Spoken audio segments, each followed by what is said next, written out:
Section 1. You will hear a man phoning to complain about a flight.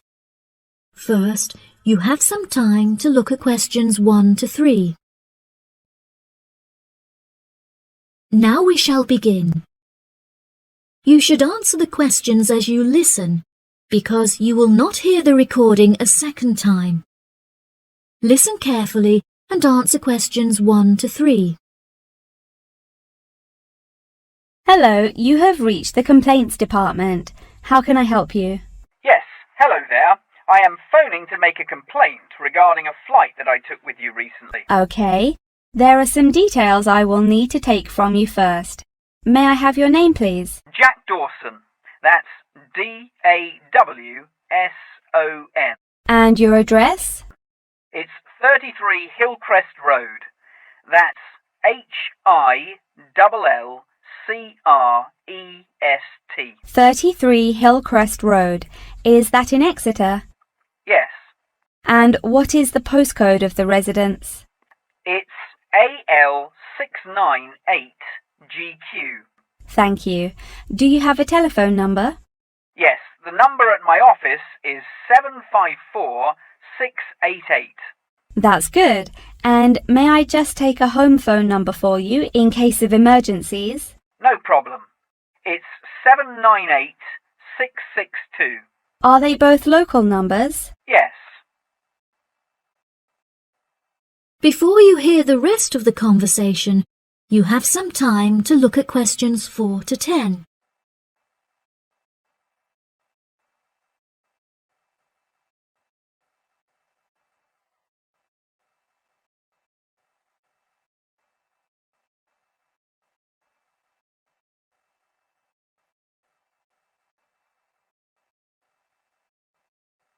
Now listen and answer questions 4 to 10.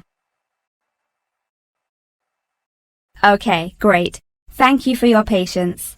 Now, what is the nature of your complaint? I'm phoning to complain about a flight I took recently. I always take certain measures to ensure that I will be comfortable. For example, I always pay the additional cost for extra legroom, and I always arrive punctually for the flight to make sure that I'm seated beneath an air conditioner. Unfortunately, I was disappointed to find that the air conditioning on the plane was broken, so I spent the entire flight in discomfort as it was too hot and the air was stuffy. I see. I do apologize for this fault with the air conditioning. Now, while I have you on the phone, would you mind answering a short questionnaire regarding your recent flight? Sure. Okay, let's get started. What did you think of the food that was served to you during the flight? I thought that it was inexpensive and quite delicious. However, I was still very hungry afterwards, as it was a very small portion and more of a snack. Providing a snack for lunch is not reasonable. Okay, I have noted that down. What was your opinion of the quality of service that you received from our staff on board? The staff was very helpful, but each time I pressed the button to request service, it took a long time for a staff member to arrive.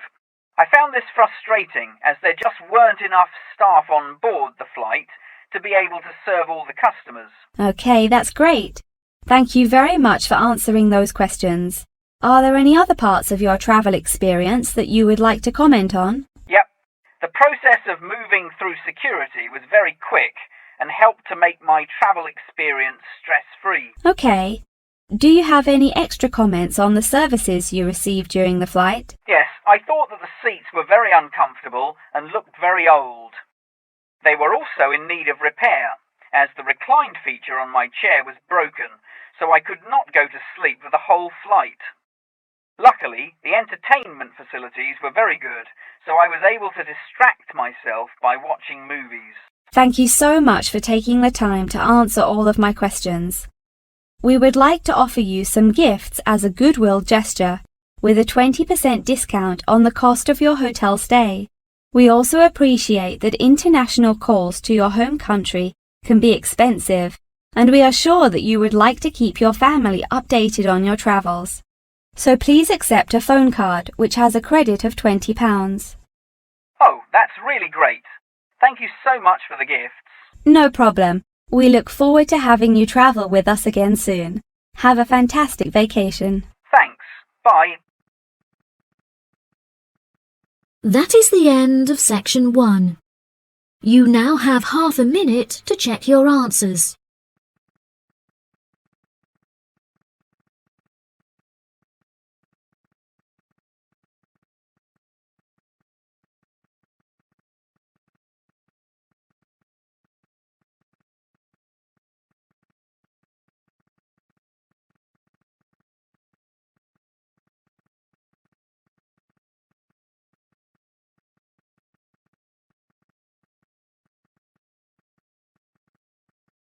Now turn to section 2. Section 2.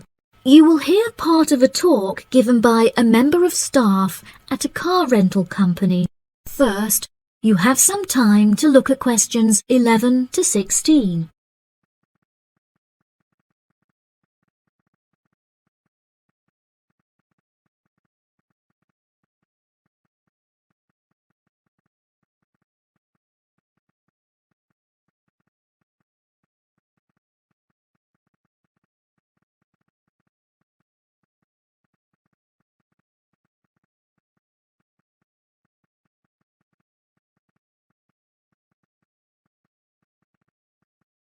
Now listen carefully and answer questions 11 to 16. Good morning, listeners, and welcome back to Star Radio. Today on the show, we have a visitor from Yazoo Car Rental, who is going to give us an insight into his company and into the public transport system. Welcome, Jonathan. Thank you for having me. Yes, I would like to start by introducing my company, Yazoo Car Rental. We are the cheapest and most reliable rental company in the city and have won multiple awards for the quality of our services. This success did not come easily, however, and it proved important that we stay fresh and are always thinking of ways to attract new customers. Our first attempt to do this was to offer a free gift with every car rental, which we were confident the customers would be very interested in. The offer of a free Hoover with each rental, however, did not attract any new customers, so we quite quickly stopped offering it. In 2002, a new taxi company opened next door to us, and we started losing a lot of business to them. So we introduced an offer that we hoped might compete with their service. We offered a new package where you could rent a car with a driver for a small extra fee. By introducing this offer, we found that all of our customers preferred to drive the cars themselves. So again, this offer was unsuccessful in attracting more customers. Learning from these mistakes, we decided to offer a package service where the customer no longer had to come to our offices to pick up the rental car. Instead, we could drop off and pick up the car anywhere in the city to make the customer's experience a lot more stress-free. This offer was very popular and increased our profits by 30%. In order to attract a younger demographic, we updated the models of cars that we offered for rental. We began offering more trendy cars such as minis and smart cars that we thought might appeal to the younger crowd, and we also purchased them in more fun colours like reds and greens. This offer attracted some new customers of a younger age group, however not as many as we hoped. Next, I decided to offer our services at a discounted price on our website where it could be seen by thousands of people. I thought that this could be a great way to attract a number of new customers who would never have heard of us before, and it worked fantastically well. Following the success of the discount offer, we had so many customers that it became necessary to open a new branch of the company in the centre of the city. The cost of renting offices in the city centre was very high, so we hoped that our profits would justify this expensive decision. We made enough profit to keep our city centre offices open, but we had hoped for a greater increase in customer numbers. Before you hear the rest of the talk, you have some time to look at questions 17 to 20.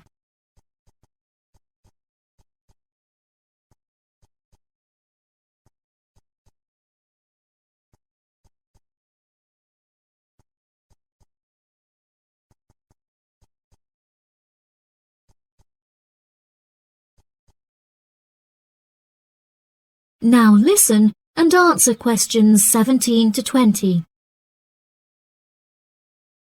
Now for the second part of my talk, which is on the topic of public transport. There are many benefits to public transport. For example, the recent introduction of bus lanes has meant that buses are now unaffected by traffic jams and are able to stay on schedule. Unfortunately, as fewer and fewer people are taking the bus nowadays, the service has become quite inefficient. This reduction in passengers may be due to the stories in the newspaper about the dangers posed to pedestrian safety by the buses. However, this is largely untrue, as buses are responsible for far less pedestrian-related accidents than cars. I use the bus service often, as car petrol is so expensive nowadays that the bus is far more affordable. However, if I am in a rush, I prefer to take a taxi, as they tend to get you to your destination very quickly, so you can remain punctual for your appointments. I also very much enjoy flying to my destinations, as the service is incredibly fast and the airports are always very easy to find. Personally, my favourite mode of transportation is the bus. Due to the lack of people using the service, I have found that the buses are never overcrowded, so there is always a seat available. They are also never dirty, as they get cleaned regularly. However, I have found that sometimes the bus can be over a half hour behind schedule, which can be very frustrating. There has been a lot of fluctuation in the price of bus tickets in the last couple of years. In the past, £1.80 for a ticket was enough to sustain the bus companies. However, as the price of fuel increased, so did the ticket prices. Now the ticket prices are declining as the bus companies try to encourage more people to use their service again. Well, that's all from me today. Thank you for listening. That is the end of section 2. You now have half a minute to check your answers.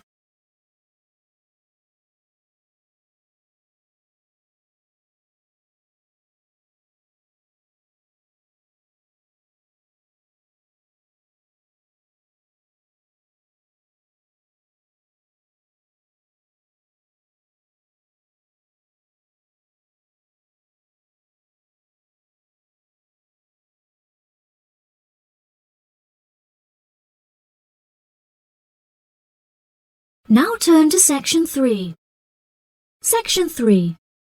You will hear a conversation between a student and her professor discussing an assignment. First, you have some time to look at questions 21 to 25.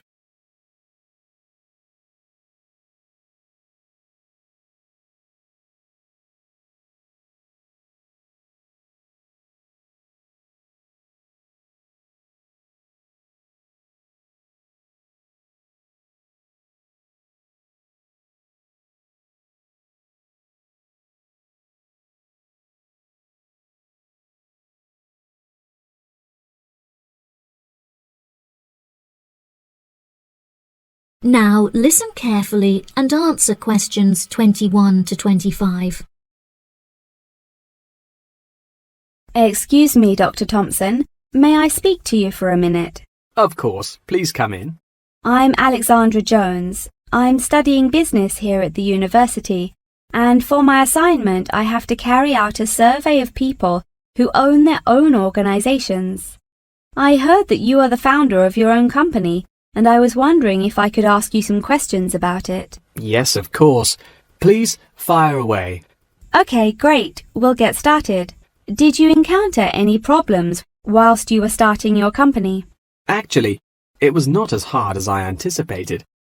I started out with very clear objectives, so I knew exactly what I wanted my corporate identity to be.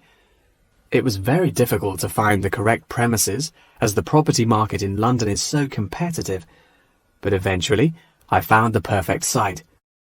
The hardest part was structuring the business, as I had no formal template, so I had to create it myself. Yes, that is very impressive. Was it difficult dealing with staff? It's always tricky trying to satisfy a group of people with varying interests. However, I didn't encounter many problems. I found it very important to make the staff feel appreciated. So I hosted a staff day where we could all introduce ourselves and get to know each other as individuals. I was also able to talk to them about the type of work that they would be doing and gave them the opportunity to share with me the issues they had with the allocation of the work. Okay. Did you hire a management team or did you take on the role of the manager? Oh no, I already had enough tasks to take care of. I employed someone else to take on the role of the manager. However, he never consulted me before making decisions, so I was forced to let him go and hire someone else. And what did the other staff think of the new manager? They had a great deal of respect for him. It definitely helped that I consulted with them before hiring him. They were surprised that he has been so successful in his role at the company, despite the longer meeting hours. Since the company opened, has it had any great achievements? There are many aspects of the company that I am pleased with. However, there is one achievement of which I am particularly proud. I wanted a mural painted to brighten up our entrance area, so I decided it would be a great idea to invite the local primary school to create one for us. The youngsters had a great time, and I know they were thrilled to be included. Oh, that's lovely. Before you hear the rest of the conversation, you have some time to look at questions 26 to 30.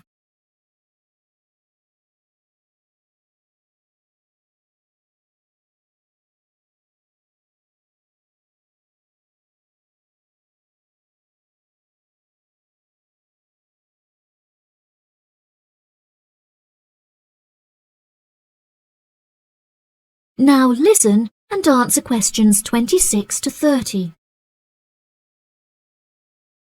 Have you encountered any major problems since you opened the company? Yes, we are always encountering issues with employment because it is very hard to find people who are qualified for the roles that we are offering. But unfortunately, there is no solution to this. One of our administrators also recently left to go on maternity leave, which put us in a tricky situation. However, we have managed to find a temporary replacement for her. It's also now approaching the period when we must carry out our financial training, so I need to find a venue with enough space to hold everyone. It will be interesting trying to organize that event. Oh gosh, I can imagine. I find it hard enough to organize myself. Organization is a difficult thing to master, but it is also essential for success. Whilst I was learning how to stay organized, I realized that the role of motivation is essential. Okay, that's great. I also suggest that you visit the library, as there is a section on culture that will have some very valuable material on how to develop your organization skills. Okay, I'll head to the library when we're finished. I think you will find it very useful. They also have a collection of documentaries on the subject of personal organization, and I suggest that you look up the literature on management of change. I personally found these sources incredibly useful. Articles are also a valuable resource, and we have a whole collection of them in our university library. I advise that you look at section 2, where you will find articles on the nature of volunteering. That's great. Thank you so much for your help. No problem. That is the end of section 3. You now have half a minute to check your answers.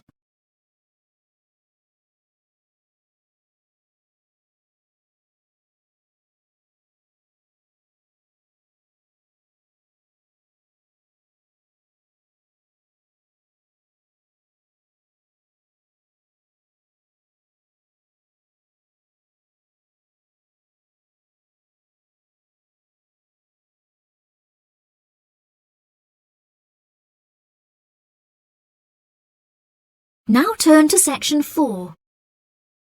Section 4. You will hear a talk on the research of architecture. First, you have some time to look at questions 31 to 40.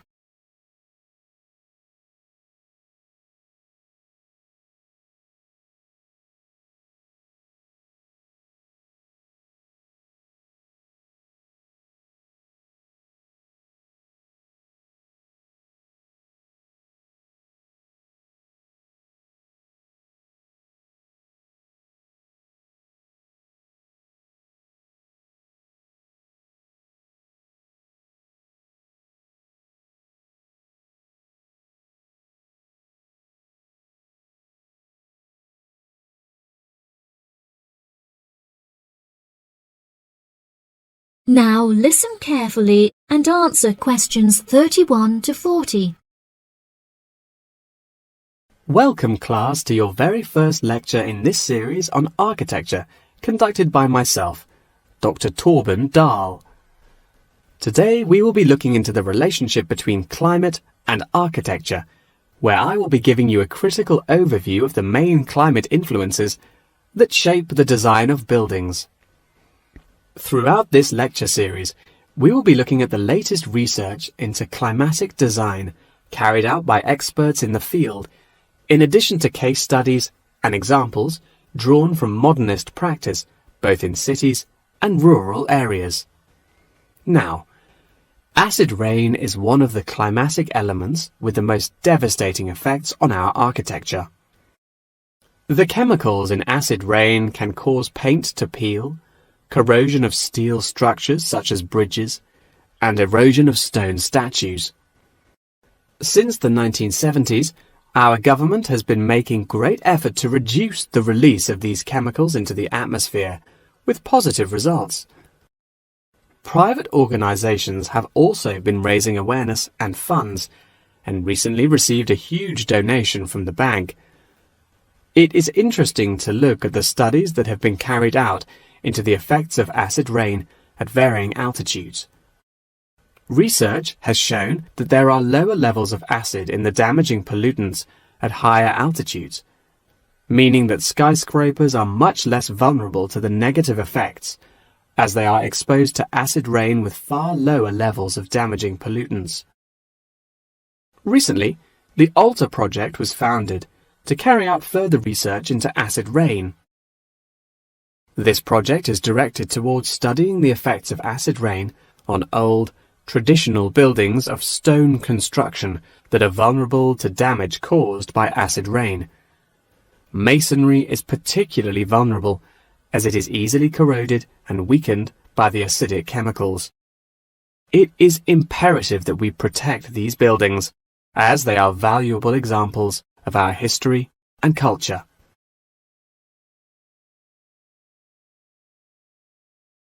Pollution is one of the main sources of concern in the present day. The construction industry contributes considerably as a source of pollution in its day-to-day processes of creating building materials such as concrete and glass. However, more new sustainable methods are being developed to counter this. A recent case study for this is Sky Tower, whose windows have been made from recycled glass to prevent pollution from the glass-making process. Water is the most problematic element to be considered in construction. It is imperative that construction elements, such as the insulation, are fitted into the building in dry weather to prevent it from getting wet. This makes winter an undesirable season for construction, as the heavy rainfall can have adverse effects on the building. Another climate type that has an enormous effect on buildings is humidity. Constructions made of steel and stone are largely unaffected by humidity. However, it can have a serious effect on wooden constructions if the timber has not been correctly treated. Moisture from the air can condense in the grain of the wood, which then swells and shrinks in proportion to the magnitude of change in its moisture content. This variation in size can have disastrous consequences. In areas of the world that are prone to earthquakes, certain design and environmental conditions are preferable for protecting buildings in the event of a tremor. Engineers have come up with numerous building procedures to help minimize shaking in buildings. For example, tall buildings have height restrictions and counterweights, and multi-story buildings have reinforced floors and walls. Ground conditions are a cause for worry in many constructions, as often the soil is of the wrong density to protect the foundations. Luckily, technology has now been developed that can help to minimize damage by earthquakes. Seismic sensors can give prior warning when an earthquake is about to happen, so that preparations can be made to protect both the people and the buildings from harm. The movement of building structures can now also be measured and monitored over time by architects. It has been expressed by architects within the design community that it would be valuable to be given special courses for designing buildings within earthquake zones. Guidelines are also expected to be produced by the government in the near future that will give architects a universal checklist to follow. That wraps up the lecture for today. Please remember that attendance is mandatory. That is the end of section 4. You now have half a minute to check your answers.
Thanks for watching. Here are other 2 videos. You can watch them as well.